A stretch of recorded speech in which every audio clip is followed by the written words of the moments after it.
Hey, what's up, everybody? Welcome back to News Dose, and the PlayStation multi-platform plan is starting to get a little bit weird. And not necessarily because of Sony themselves, but rather because of their fans.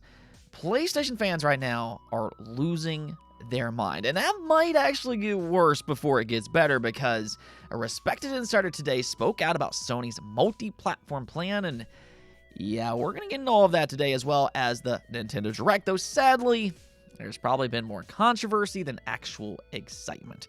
We'll get into that in here just a moment. But first, I do want to thank my supporters on Patreon and on YouTube memberships. Thank you just so much for what you do, and you will receive this video through early access. Let's go and get right into things, though, and I'm going to get started off with the Nintendo Direct. I mean, there's a lot to get into with this because they revealed a lot of different games, and right away, I'm going to go and talk about my main highlights, and, we'll circle back to some of that controversy. Square Enix, though, showed up in a pretty major way. They do have a couple HD games on the way, including a brand new IP, being The Adventures of Elliot, The Millennium Tales. This is a new action RPG from the same studio that brought us Bravely Default and Octopath Traveler. So it is a bit different than what we're used to seeing from them. They tend to focus more on that traditional turn-based combat. But Team Asano, they are an amazing studio. Pretty much everything that they seem to work on turns out to be pretty good. And hopefully that will continue here. Fingers crossed. But admittedly, I'm not necessarily sold on its gameplay just yet. I need to see more of it. But the fact that Team Asano is behind it, if anything else, that's a pretty good sign. If you are interested, though, it will be out in 2026. But in the meantime, that's not all from Team Asano, because they also announced Octopath Traveler 0. This was the final big announcement for the Nintendo Direct. This, of course, is a prequel to the first two games, and these are legitimately some of the best turn-based JRPGs of the modern era. There's really not much else that needs to be said about this series, but here's the thing. For as exciting as this game is, there is a caveat that comes along with its release, and this was kind of a trend for today's Direct.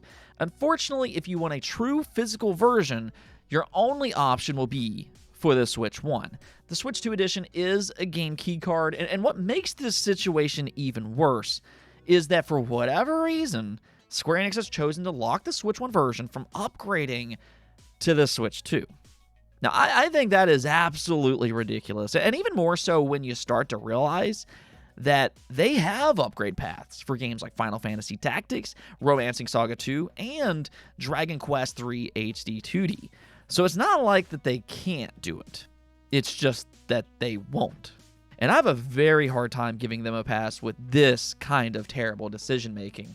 Somehow a small studio like Level 5, they're capable of giving gamers an upgrade path for Fantasy Life I. In fact, that game actually has a legitimate physical version for the Switch 2, yet Square Enix, this massive publisher, can't do that with one of their biggest 2025 games. They can't offer an upgrade path at the bare minimum. Just ridiculous. And it probably will sadly hurt the sales of this game. Just hopefully they eventually change their mind eventually down the road. That, however, is kind of the big talking point coming out of this Direct. Instead of talking about exciting games as we should, instead there's been a lot of frustration online, because most everything that they revealed are indeed game keycards. This also includes Persona 3 Reload, a game that Nintendo fans have been anxiously waiting for, and so this should have been a very exciting announcement. This is a great game that would fit perfectly onto the Switch 2, but again, if you prefer physical games, true physical games, yet again, this news might dampen your excitement. The same can also be said for games like Pac-Man World 2, the new Madden, FC 26, Star Wars Outlaws, Borderlands 4, and Dragon Ball Sparking Zero. All of these games were revealed today as game keycards. So, third-party companies have yet to pivot, though I do think a lot of this is Nintendo's fault. They really need to find a way to accelerate their production to include smaller and more affordable cartridges, so third-party companies can, maybe afford them and are more willing to ship actual physical games. Until they do that, then this will probably be a problem that plagues the Switch 2 for the foreseeable future. They're just too expensive as of this moment, and that's why we're seeing this by the droves. Again, though, where I do blame these third-party companies, though, is that when possible, they should at the very least offer upgrade paths, because a lot of people would at least be willing to buy the Switch 1 version and then just simply upgrade to the Switch 2 edition. So shame on companies like Square Enix, just garbage decision-making from them.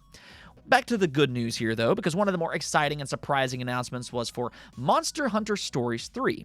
Clearly, this series has been a big success for Capcom, to the point that it's legitimately turned into its own series. And one of the things that I do like about these games is that they do have very attractive art styles, which is one of the reasons that they fit so well on handheld devices like the Nintendo Switch 2. So we will get a third entry in 2026, and so far I like the way that it looks. And then on the polar opposite end of the spectrum, we got a gameplay reveal for Chronos: The New Dawn. This is a new horror IP from the studio that released the Silent Hill remake last year. That was an amazing game, and this actually looks like this could be as well. It's more similar to Dead Space than it is to Silent Hill, but I actually really like that because, well, unfortunately, EA doesn't really seem to be doing all that much with the Dead Space IP. So maybe this could fill the void a bit if it turns out to be as good as it looks. I mean, I was already interested in this game as is, but my interest went way up after this direct. And the thing about this reveal is that this was actually more of what I was expecting from the Nintendo Direct. Games that can somewhat showcase the capability that the Switch 2 has to offer, but oddly, we didn't really get a lot of that at this Direct. Instead, we got games like Chillin' by the Fire. Honestly, this might be one of the worst trailers that I've ever seen at a showcase. I don't know who chose to include this, but Nintendo might want to question that person going forward and anybody who signed off on this. This one was legit bad. But yeah, I mean, there were some notable absences that could have made this Direct a bit more interesting. We got the reveal for Persona 3 Reload, but we also didn't get the reveal for ReFantazio. Now, I still believe that will eventually happen, but it wasn't here, nor was Elden Ring and Final Fantasy VII Remake. We still don't have release dates for either one of those games, and that is something that stood out to me because clearly this showcase was for third-party partners, but we also don't have release dates for a lot of notable games like the two I just mentioned, and then also Nintendo first-party games like Metroid Prime 4 and Kirby Air Riders. So I almost wonder, and I hate to put this out into the world already considering we just got one, but I almost wonder if we will get another Direct, maybe this September. Nintendo seems to like that month. But, you know, they could have another Nintendo Direct where they could reveal all of that information in the future. I don't know, though. This was about the most average showcase that Nintendo could have possibly put together. So I'll just leave on that note and we'll simply move on because we do have some PlayStation news.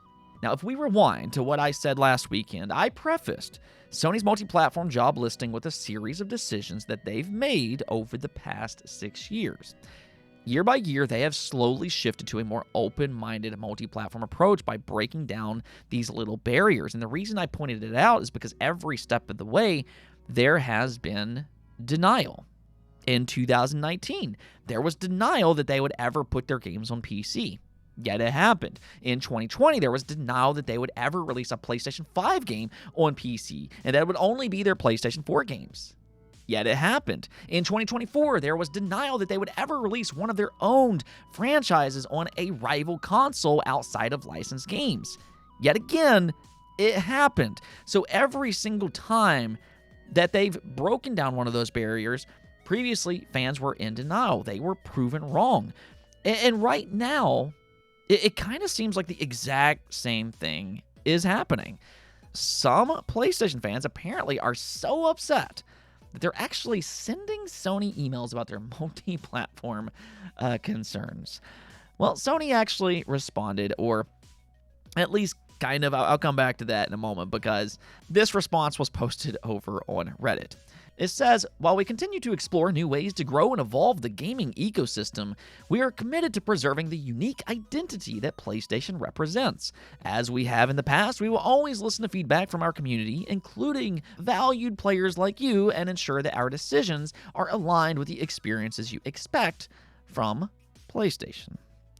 Now, as I read this, I immediately thought to myself that this seems kind of like a generic response. And let me explain something so everybody understands this. There is a reason that this is a generic response, and that's because customer support doesn't really handle these type of decisions, nor do they know everything that's actually happening within the company. That's why we often see responses from customer support that ends up being wrong. This by no way is a confirmation of anything at all. We need to hear from their higher ups and what their plans are. Maybe that'll come at an investors meeting in the future. Maybe that'll come from some kind of interview. Who knows? But we need to hear from higher ups. And also kind of keep in mind here that these companies are going to listen to what the money says first and foremost. I keep saying this and people just don't seem to understand it. No matter how much you like these console makers, they're really not our friends. We're just dollar signs to them, nothing more. So if they're making a bunch of money on other platforms, all while the PS5 continues to sell very well as it currently is, then yeah, they'll probably double down on this plan. But in the meantime, Nate the Hate spoke out about that job listing that we saw last week, and check out what he said. This was posted up over on Twitter. More Sony games will come to Xbox, yes. I don't know anything about Lego Horizon going to Xbox, but even if it did, would anyone care? So, I mean, there you go. This just adds more fuel to the fire. And I mean, I've already said it a few different times. There will be more Xbox and Nintendo games from PlayStation. They didn't simply post that job listing that pays nearly $300,000 a year to simply consider Xbox and Nintendo consoles for their games. They're doing it because they have a plan to absolutely include them. The bigger question I think we all need to ask is what type of games are they going to pour over? And my prediction for the immediate future are live service games and back catalog titles. Now, I've seen some people push back against me saying that in the comments, but no, I don't expect them to release their big single-player games on Xbox and Nintendo day one, or at least for the immediate future. However, their back catalog games, that's a bit of a different story. We've already seen them release Patapon and Everybody's Golf for the Nintendo Switch. So we already know for a fact that they're open to older, smaller games at the bare minimum.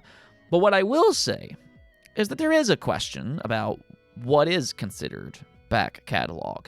Would you consider games that are maybe 5+ years as back catalog titles, which, that would immediately include a lot of PlayStation 4 games as one such example? Or are they going to strictly focus on legacy titles? I mean, I think that's where a lot of the question starts to come in. But by all indication, yes, they are going to release some of their games for Xbox and Nintendo consoles. It's really just a matter of what games. So, let me hear your predictions in the comments below.